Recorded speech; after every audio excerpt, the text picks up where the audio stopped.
Hey guys, today we're going to be doing an SC430. It's a 2001 to 2005 model. This one's going into an IS300 in the US, so it's a US domestic market setup, and he's retaining the automatic gearbox. So let's get into it.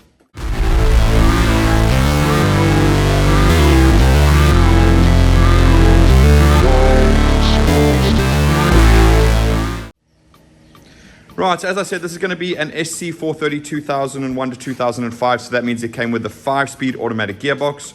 This one's going into a 02 to 05 USDM IS300. The customer is retaining the automatic gearbox as well, and obviously this harness is completely plug and play. So first thing we're going to do, we're going to go through the build photos. There's a couple of build photos there to show you obviously how we strip everything down, remove everything that's not necessary, and add everything that is necessary into it. So let's do that now.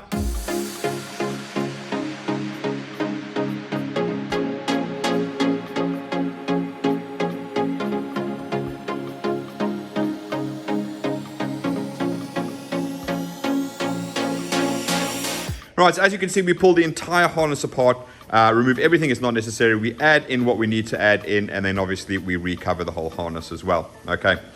Right, so what we're going to be doing today is a couple of things. First, we're going to go through the entire layout of the harness so the customer knows exactly where to plug everything in. So that's for you, Bryce. And then obviously we're going to do the testing, which involves 2 sections with these plug and play ones, or all of them, one with the ignition on and one with the engine actually running. Okay. So to start with the layout, we're going to start here at the ECU box. Now what I am going to do is, because I've had to adapt an IS200 to an IS300 to then adapt to a 3UZ, it's a little bit of a mess over here. So I'm going to quickly cut to a photo to show you what this ECU box should look like when it is complete. All right, so yeah, as you can see here, it's a little bit messy, but effectively I'm going to go through as best I can so you guys can see exactly what's going on. Now, this ECU doesn't fit in this box, but that's because this is an IS200 box. Obviously, the customer's got an 02 to 05 IS300, so this ECU is going to go straight in without any modification whatsoever. On the ECU, we've got 5 plugs here. We've got 1, 2, 3, which is mainly your engine harness, and then you've got these 2 over here, and that is your body harness. So you can see we've created a patch harness over here.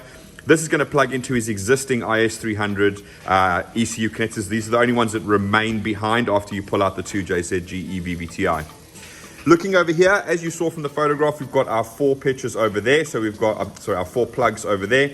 You've got your main one in there, that one over there, and that one over there. As you can see how they're laid out in his particular vehicle when he plugs it all in. And obviously these are all unique, so they cannot go into the wrong place. So you don't have to worry about that at all. As you can see here, we've got a couple of junction plugs over there. And as per the photograph, you can see they clip in down the bottom over there. So again, absolutely no problems there at all. Moving along, we've got our grommet over here, and that slides in just over there, and then obviously your lid goes on the top there, which seals everything up. Moving along from the grommet, we're then going to pop over to here and go into a little rubber section or a boot section over there, and then we're going to move into the first of our plastic sections over here. Now these are obviously bolted to the engine, and they help the routing of the engine harness. So you've got mounting points here and here for this piece of plastic, so really, really straightforward and simple.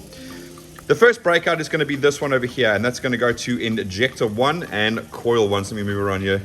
Coil 1 and injector 1 over there. So remember, with these engines, always looking from the driver's angle. This is the left side, that is the right side. This is left bank, right bank, or otherwise referred to as bank 1 and bank 2. The cylinders on here are 1, 3, 5, and 7, so basically all the odd ones. On the right bank there, we've got 2, 4, 6, and 8. Okay, so just a little overlay of what it exactly looks like underneath there. Right, moving along from there, we then come to the end over here, and we've got our breakout, which is running down the front of the engine over here. And our first one is going to be our oil control valve, and that's going to plug in directly over there. Also coming out here is going to be the TPS for the drive-by-wire throttle body, so that plugs in directly over there. Moves a little bit further down and then breaks out about there, as you can see, and it goes to the cam sensor on the front. So remember, these engines have 3 cam sensors. Then the harness moves along over here. Goes along underneath here. There's 2 little mounting points here. You should have clamps over there to hold the harness out of the way. And then it breaks out at the top over here. And the first one is going to your aircon. So that plugs into your aircon pump. And the SC430 is straightforward. You just plug it in and it'll work. No problem at all. The other 2 sections that break out here is going to be your oil pressure switch and your crank sensor.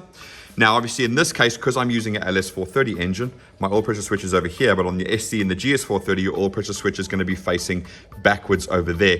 That is why the oil pressure splits up at the top here. You can run it through this hole over here, and out through there to your oil pressure switch over there, remembering that your aircon pump is going to be here, so do remember that. But also then the crank runs, and you can see it down there, runs along down there, and there's your crank sensor plug over there. Okay, and that's what your oil pressure switch looks like over there, but again, just facing in the opposite direction. Right, so that's this front section over here. So really, really nice and simple and straightforward. So let's pop over and carry on over there. So as you'll see, plastic ends over here. We have a small little section of harness that's all covered up. Move on to the next piece of plastic, and that again is bolted down there and there. Super simple and straightforward. Okay. The first section here where it breaks out is going to have 3 sections on. Now this is going to be injector 3, coil 3. Now this one, because this is a US model and you guys have enthusiastic emissions laws, normally on the European ones and so on, we remove these. This is the evap solenoid, but we do remove everything in the software as part of the remap. But I don't want to limit you guys. If you guys ever wanted to sell this to someone in the most enthusiastic state, California, then basically they would be able to plug all of the stuff in and hopefully be emissions compliant for their particular state. Okay, so if you're not having those emissions worries, this can just be tucked out of the way and you don't need to worry about it at all. Okay, so let's move that out of the way over there. All right, and then lastly, you've got the cam sensor for the left bank. So that's the cam sensor over there. So hopefully you can see that plugs in over there.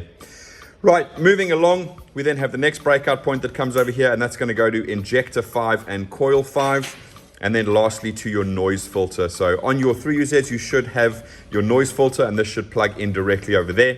It is not a requirement. It doesn't have to be plugged in if you don't want to.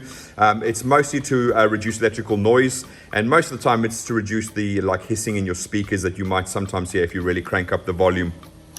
If those are not plugged in, obviously then they will cause that issue over there. But again, not required to plug in. You'll clearly see I'm going to be running the engine without these plugged in, no problem at all. Moving along to the last breakout point over here, and then we're going to end up at injector 7 and coil 7, and that's the only 2 things that are coming out there. So really nice, simple and straightforward. Right, end of this plastic harness sort of bends over there, but it's a little sort of exposed section that we cover up, and then we end up at our plastic section at the back here. Now this is super simple. There's only 2 mounting points. I'm going to see if I can get underneath there.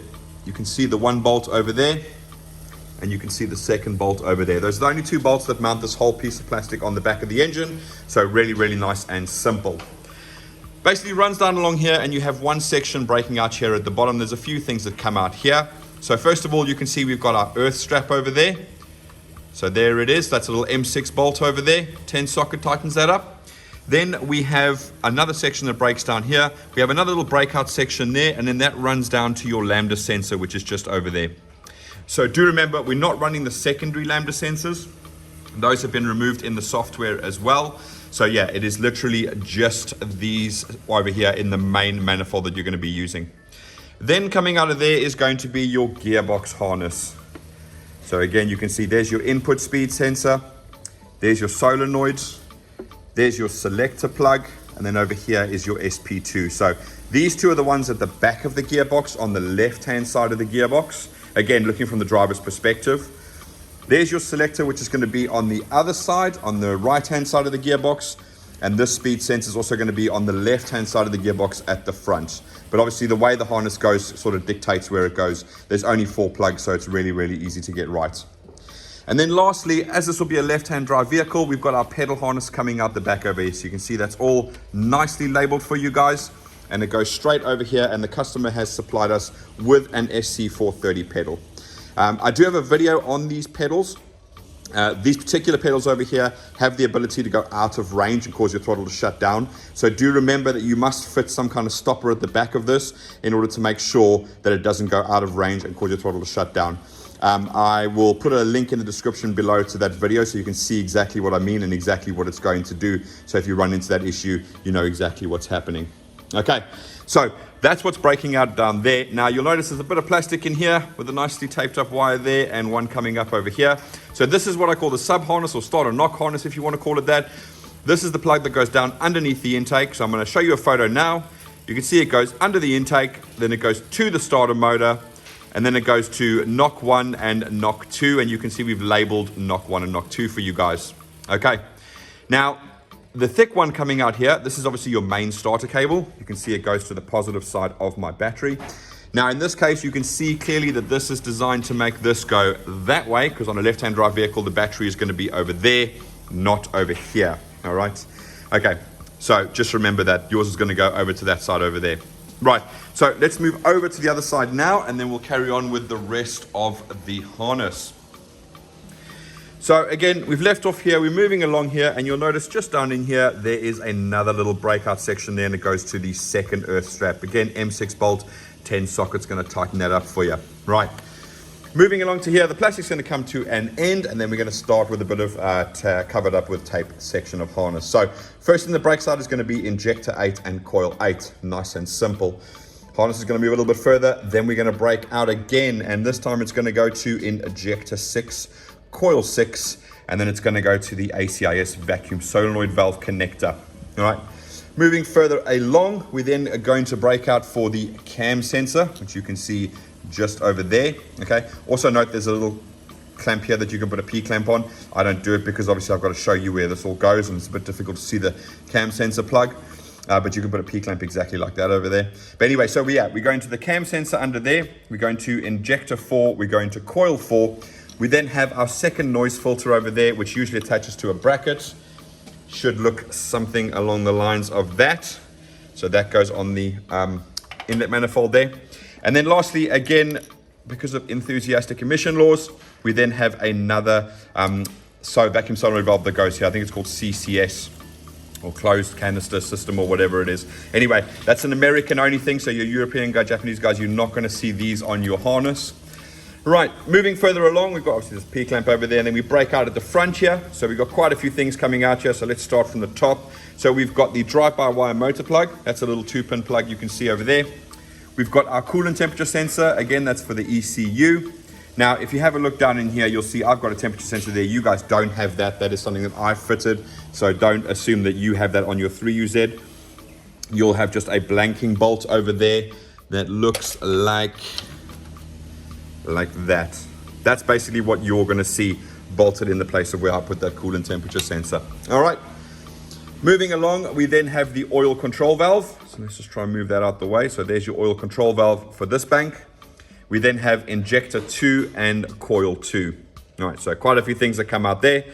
Then the harness carries on along there, and it breaks out and it goes to your mass airflow sensor.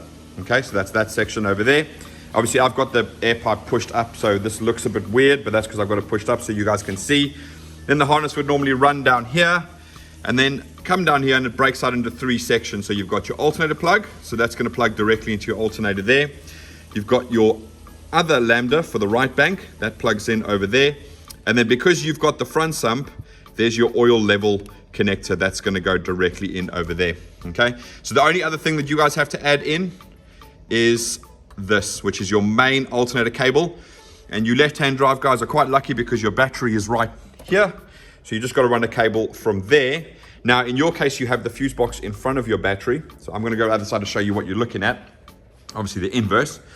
But this is the bolt where you bolt your alternator main power cable to, right? So that goes directly in there. Also remember, when you're looking at the positive of your battery terminal, this all applies to the left-hand drive vehicles, all the same. But you can see down here, we've got our little cable coming from the fuse box, and it's going up to the main part of the battery. Now, usually if you look closely, you'll actually see that that one is slightly shorter than the starter one. These are designed for the starter motor to go over the top of that one and then be bolted down in one. Okay, so you're only using one stud of the battery terminal to put both of those on there for you. Okay, so everything else is sorted out in the harness. Your main starter cable is already included. So it's just the alternator main power that you need to run from the alternator to your fuse box over here, in this case being left-hand drive. Right, so that's the complete layout. Again, relatively straightforward. The way the harness gets routed sort of tells you where everything goes. It just makes a U shape. And obviously, you need to take off the intake manifold to put the starter and the knock harness underneath. One thing I didn't mention when I had the ACIS plug on here is that basically when you have the inlet manifold off in order to do the test, or in order to put the sub harness underneath and connect up to the knock sensors and the starter solenoid and all that type of stuff, that's going to be the best time for you to then test your ACIS vacuum solenoid. Okay. Now then, if you take a look here, you'll see that there is a thick white cable and a blue with a white tracer cable. Now the thick white cable is 12 volts and the blue with the white tracer cable is ground. So if you equate that to the other side, it means on this particular plug, the black is 12 volts and white is ground. Now the vacuum solenoid valves are polarity sensitive. So what you basically need to do is connect 12 volts and ground. You can do it to this plug when the inlet manifold is off, and you should hear the vacuum solenoid valve underneath the intake click. All right, so if you don't hear it click, that's the time to replace it. Sorry about the noise in the back, guys, busy chopping down trees and stuff. So yeah, so if you don't hear it click, then replace it. There's nothing more frustrating than getting all of this together, starting your car up, finding that the valve doesn't go down like it's supposed to, as you'll see in the testing. Then you've got to pull the whole intake off again to get access to that vacuum solenoid valve. So piece of advice, do it while it's off, save you a lot of headache and hassle. All right, so what we're going to do now is we're going to move into the testing. So as I said, it's going to be made up of two sections. We're going to do some with the ignition on, and we're going to do some with the engine running. So I'm going to get everything set up so we can do all the testing, and I'll be back in a second. Right, guys, so now we're back and we are going to be doing the ignition on and running test. So what I'm going to do first of all is I'm going to go through the entire list so you can know exactly what's coming up. We'll then jump in and do the testing with the ignition on. We'll let the engine warm up a little bit off camera, and then we'll come back and do the running test because we've got to do the coolant temperature as part of that as well. Okay, so starting from the top here, we're looking at ambient temperature. That basically means outside temperature. All I'm looking for is the outside temperature that's normally displayed in there to come up and know that it's working. Now, because we are using a standard ECU, this one is actually being sensed by the sensor, so that reading will be accurate as it was before. It's not going to be like just a figure to get rid of an error. It is actually reading on there. Next up, we're going to be looking at the dash. So we're going to look at the check engine light, the charge light, and the oil pressure light. Okay, so again, you'll see I've swapped over to my IS300 dash here. Again, mainly because it's auto and it's IS300. But yeah, so we'll be looking for our check engine light in the corner there. We'll be looking for our battery light over there and our red oil light over there. Okay, right, so once we've done that, then we're going to do the OBD2 test. It's more of just me showing you that it actually communicates via OBD2. And again, we are plugged into the standard OBD2 port here. Now again, this is a right-hand drive vehicle. If you're a left-hand drive, it's on the other side, but I'm sure you're aware of that. But yeah, so there's no special OBD2 connector we add into the harness. You're literally using the standard one that's in the vehicle. You plug in is exactly as you would have before. Right, so that's the OBD2. Then we're going to test the fuel pump relay. Obviously, the ECU is controlling the fuel pump in this case. Now, this is an IS200, so it doesn't have the fuel pump resistor, but we have wired up the fuel pump resistor as the way that the IS300 works. So that system is going to be completely standard. It's going to work exactly as it did in your IS300. I will put a video down below that I've done a video explaining all these fuel systems so you guys know exactly how they work. And so you'll be able to see the section where I talk about how the fuel pump turns on and then it bypasses the current through a resistor to make the pump run a bit slower when demand isn't very high. Okay, so that system is all completely intact in this case. No worries there whatsoever. All right. After that, we're going to be testing the AC clutch and the AC request. Okay, so basically what I want to make sure is that the ECU can control the AC magnetic clutch relay. So we'll be going back to our OBD2 machine over here. That will then allow me to do a test. I can activate the AC magnetic clutch relay output, and we should hear the relay click over there. Then I'm going to move to the live data, and what I'm going to be doing is I'm going to be pressing the AC button here inside the vehicle with the ignition on. And what I want to see is there is a AC signal on here, and it'll tell me when it's off and when it's on. If I press the button and it goes on, then I know that the ECU is communicating, because remember, we have remapped the MPX data to match the IS200, 300, Altezza, etc. So we should get all of that data through correctly. All right. After that, we're going to be testing the brake switch. Now, obviously, on the IS300, you have a 4-wire brake switch, so the ECU knows when the brakes are not being pressed and they are being pressed. Just to be aware as well, because this is an auto, the customer is retaining the automatic gearbox. The cruise control is also going to work in this particular case as well. All right. And all I'm basically going to do is I'm going to go over to the ECU plugs there. I'm going to supply the brake switch wire with 12 volts, and we should see the brake switch go from off to on the live data over there. All right. Then we're going to skip these two because those are for manuals only. Then we're going to go and we're going to look at the gear position indicator. So as you can see there, I've got a selector switch plugged in over there. I've got my cluster over here, and you know we've got all the gear positions which are going to light up over there. Okay. Then we're going to do the L and the 4. Now, the reason I say L and 4 is because those are electronic signals that come from your shifter. They are not part of the signals that come from the actual selector. So those are different, okay?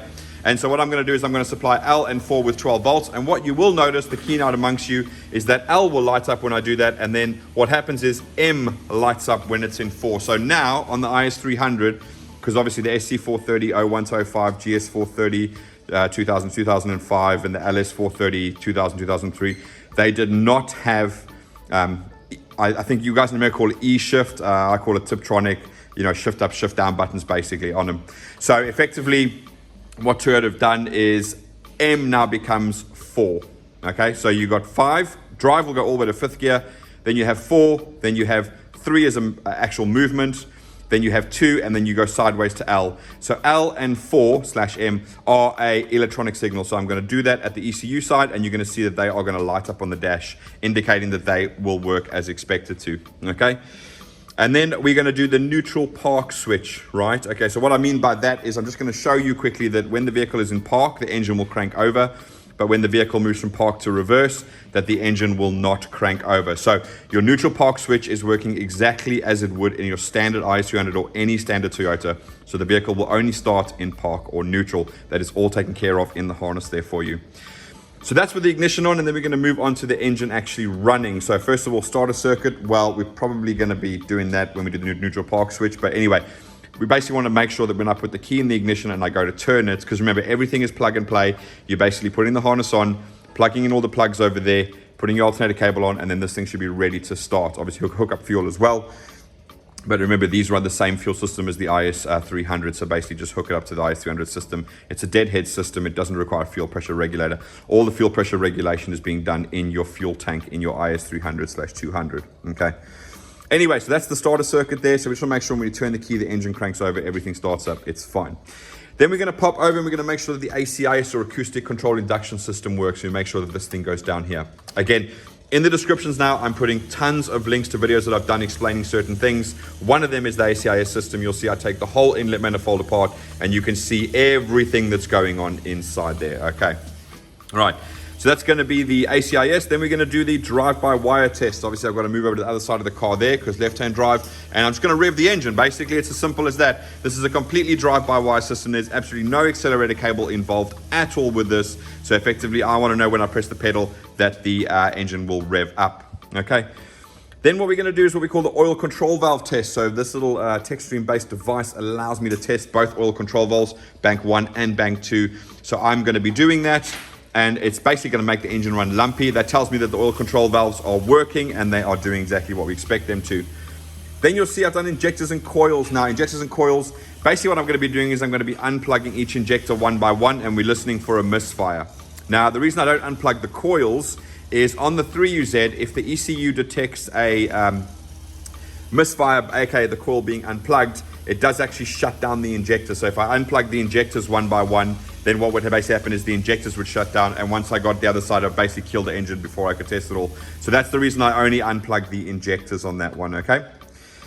Then lastly, we're going to go into the dash again, and we're going to look at our tachometer. So we're going to make sure we got a rev counter signal coming through there, and obviously our coolant temp as well. Want to make sure we're seeing some coolant temp on there. And the diagnostics. So we're going to make sure that we're only getting codes that we expect to see. So in this case, because we haven't got our gearbox solenoid plugged in, we're only looking to have the 7 codes, which is solenoid 1, 2, 3, 4, and SLU, SL, and SL+. That's the only codes I want to see on there. You'll see we have no codes for secondary lambdas. We have no codes for any of the evaporative emission systems because we have gotten rid of that. Again, I have left all the plugs in case you want to sell it to someone in California and they can put their own SC430 ECU on, and then they can run it exactly as they want. They can just have the immobilizer removed but keep all the emission stuff. So yeah, so that's basically that. So what we're going to do now is we're going to jump into testing with the ignition on. So again, nice and simple, because plug and play. You're just going to jump in your car. Once you plugged everything in, you're going to turn your ignition on. Once I turn the ignition on, we should be able to see the ambient temperature, and look at that, 13 degrees Celsius. I don't know what that is in Fahrenheit. Obviously yours will be displayed in Fahrenheit. It's not going to be displayed in Celsius. This car is just a European car. Right, so let's go over to the dash, and you can see here we've got our check engine light in the corner, we've got our battery light over there, and we've got our oil light over there. So that is absolutely perfect, exactly what I want to see. Now then, let's go over to the OBD2 machine over here. And you can see that I am seeing loads of live data here. So I've got 40 degrees there, 17 degrees there. And obviously these are the things we're going to be testing in a minute. But yeah, so we're getting OBD data through. And obviously, again, all plugged directly into the standard OBD2 port over there. So no dramas there at all. Right, let's move on to the fuel pump relay. So we're going to pop over here into the active test function over here. Then we're going to go into fuel pump relay. Obviously, I explained that in the other video in the description if you want to watch that, or I recommend you watch that. Give you a good understanding of what it is. So let's wait for that fuel pump and the relay to click. Hopefully you can hear that. Just going to move it closer there. Fantastic. So as you can see, the ECU is controlling the fuel pump. Super happy with that. And obviously when we started later and it carries on running, we know it's working as it should do. Let's move over to AC clutch and AC request. So again, we're going to go back into the active test scenario. And we're going to be looking at the AC magnetic clutch relay. So again, nice and simple. We just want to hear the relay click. Again, I do apologize for this guy cutting outside. Obviously, I can't tell him to stop. This is not doing it for me. So what I'm going to do is, again, I'm just going to activate it like so. And you're going to hear the relay click. I'm just going to move the camera because the relay is just down there.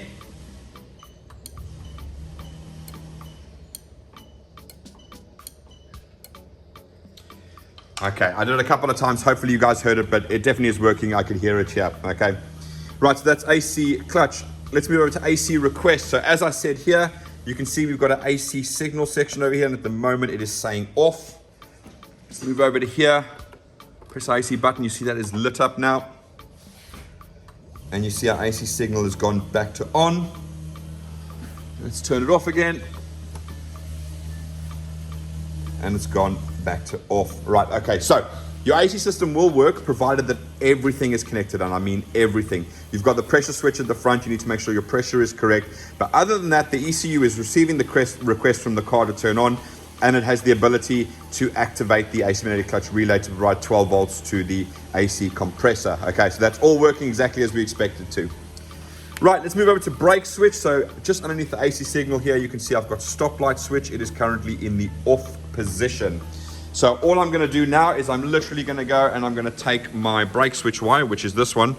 Obviously, I've taken it out because I no longer have a brake switch in this one. So I'm going to push it into there.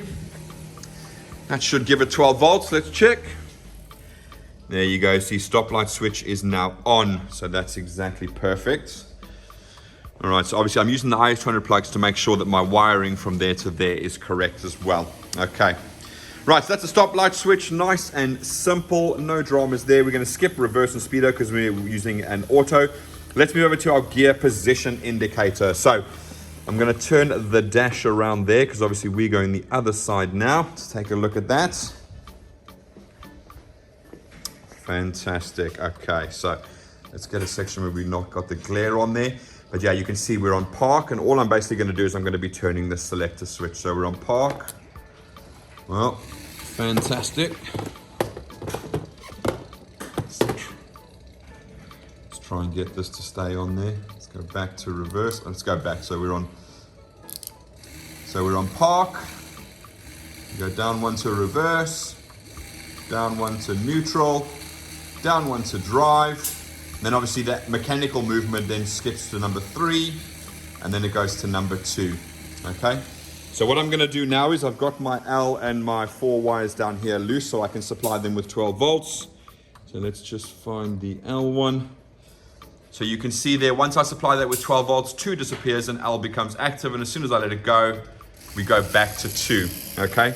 Now, obviously, this is being done by your shifter inside the vehicle. Remember, when you go in your shift and you go park, reverse, neutral, drive, then it goes sideways to M in the IS300, then it goes, then it goes 3, and then 2, and then sideways to L. So all of those electronic signals are being sent back into the ECU box and then into the actual ECU itself. And we're providing the 12 volts that are making it work. So there's nothing you need to do. You just need to make sure that your shifter is plugged in exactly as standard. That's it. Okay. So let's do number 4. So we're going to go back to drive. Let's get one where we're not. Let's go to drive. Right. So that's that one. So you can see basically what happens, drive disappears, and then it goes into M or manual mode. Now in this case, because 3UZ with no Tiptronic, it's going to be 4. Okay, so you have to regard that as 4. And as I let it go, it goes back into drive. So as I said, there's no manual mode. The shift up, shift down doesn't work because these don't have the facility for that. So again, that M mode now becomes 4. Okay, so just bear that in mind in terms of your gear position. All right, but so far all of them work. I do want to cover one little subject though, and I'm wondering if I can get everything in the same shot here. But now we're in drive, and I'm just going to turn this ever so slightly. Let's just see if I can get it to replicate the problem. There you go, that's a bit easier there. So you see there, I'm just niggling the switch a little bit without it clicking, and you can see the gear position is turning off and on. Okay, this is super important because basically when these shifters are designed, they're designed for a standard car. Now what you're going to notice here is this hole is elongated. That means this has adjustment, so you can actually loosen this bolt here and you can adjust the sensor like so. Okay, obviously this is a fixed point, but you can adjust this like this. All right, so what I recommend you do is, obviously when you're driving for the first couple of times, is put it into drive or whatever, and then on your own private test track, not breaking any laws, but give it a big beating, right? And if you see your D doing that, sort of flashing and going like that, then what's happening is you need to adjust this ever so slightly until once you give it a good beating and really punch off the line, you'll see that that D stays on completely solid, okay? If the ECU loses signals on gear position, it does weird stuff. So just make sure that your gear position is always indicated there, because that is coming via MPX data directly to the cluster from the ECU itself. So that is not separate wires that are actually going inside the vehicle. It's just MPX data that's being transmitted over there. So that tells you there that the gear positions at the actual ECU are correct. So as long as those are showing, you're super happy. All right.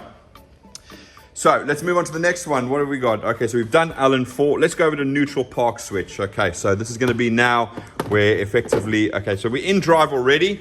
This is going to be a good test. So I'm going to move the key to the start position. And you can see we've got absolutely nothing going on there. So now what I'm going to do is I'm going to move it back to park or neutral. It could be either or, doesn't really matter. Let's go back to park. Hopefully I've gone the right way there. Yeah, perfect. So now clearly it is in park, and I'm just going to crank the key for a second.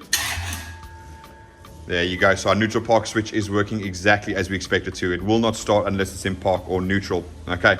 So before I get to the engine running part, I'm going to let the engine warm up a little bit. It's only 38 degrees there. Yeah, I'll get up to about 50 or something like that.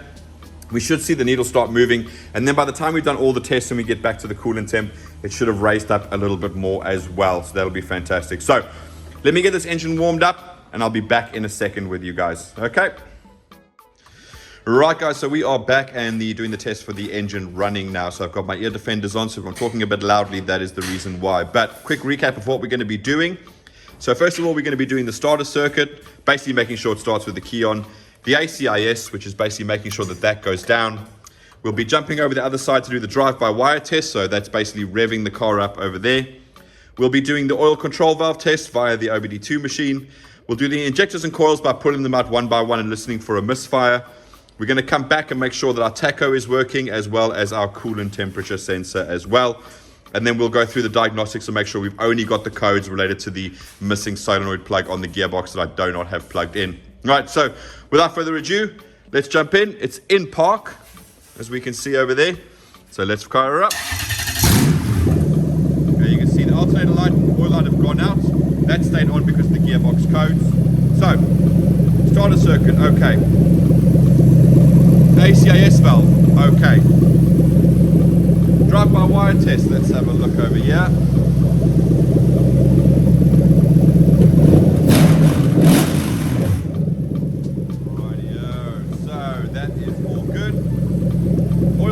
Valve test. So let's go over to our machine over here.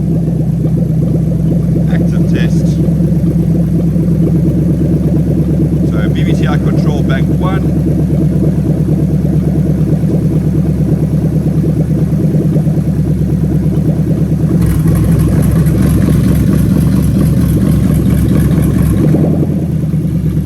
Let's go and do bank 2.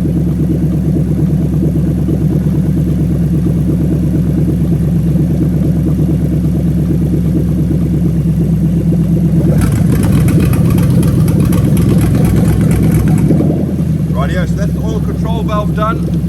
So let's move over to the injectors and coils. So I'm going to start here, and this is going to be injector 8, injector 6,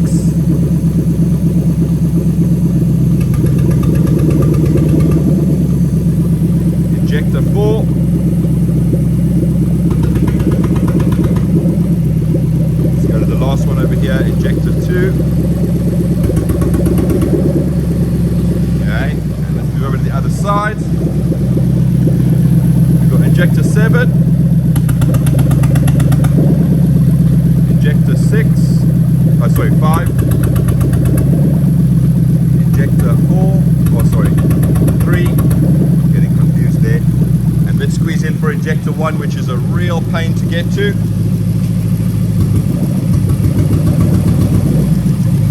There you go, so that's all of the injectors and coils tested, so that is fantastic. So let's move over to the tacho, and you can see we've got a tachometer signal there, and it's pretty accurate at about sort of 800 RPM, somewhere around there, so that's pretty accurate over there, and we set that all up correctly. And looking at our coolant temp there, you can see that is coming out, and it's about accurate. It's about 72 degrees is the engine coolant temperature, so we're super happy with that. Okay, so let's move over to the diagnostics chart quickly. So diagnostic trouble codes over there.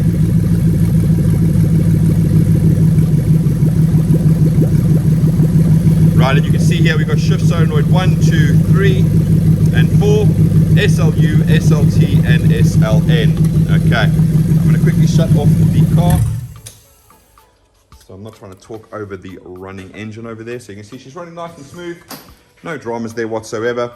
And as I said, yeah, so we have got literally just the codes only for the fact that this solenoid plug is not plugged in. Okay, so we've got no secondary Lambda codes, we've got no evaporative emission codes, anything like that. So as I said, all of those ones I've left on there are purely if you have to sell to someone who needs to run the emissions equipment for their particular state. Okay, right, so I'm super happy with everything. Everything is running exactly as I wanted to. She's nice and smooth, no dramas at all. So hopefully on your side, it's going to be a straight plug and play, and everything's going to go wonderfully easy, and you're going to get it fired up immediately. Okay, so Bryce, let's get this off and get this off to you in the USA. And for everyone else, if you have any questions about this particular setup, please feel free to ask below, or you can email us at info@Phoenix Engine Management, or you can also find us on Facebook at Phoenix Engine Management and send us a message there as well. Okay. If there's anything you'd like to have videoed, so again, I don't know what you don't know is the expression I would use. So if you guys have any questions about things, do feel free to fire over or comment down below. Next time I have something like I said, I will try and make a video for you guys to help you out with any of the sort of niggles or problems that you may have. Okay. Last thing I do want to say is obviously with the diagnostics, you can only do it via an OBD2 machine. So you cannot do it by bridging the pins on the OBD2 port. Unfortunately, us Europeans and Americans, we didn't have that functionality built in. The Japanese did, but obviously they had preferential treatment. Right, so that's just that for the diagnostics part. Only can do it with a diagnostics machine. When the gearbox is plugged in, you should have no check engine light at all. Do remember that, Bryce. So if you do have a check engine light, you do have a problem that you need to resolve, okay? And you need to get a machine to check what that is, okay? Right, so thanks for watching, guys. Get this all boxed up, get it off the USA so Bryce can get his car running. But thanks for watching, guys, and we'll see you again later. Bye-bye.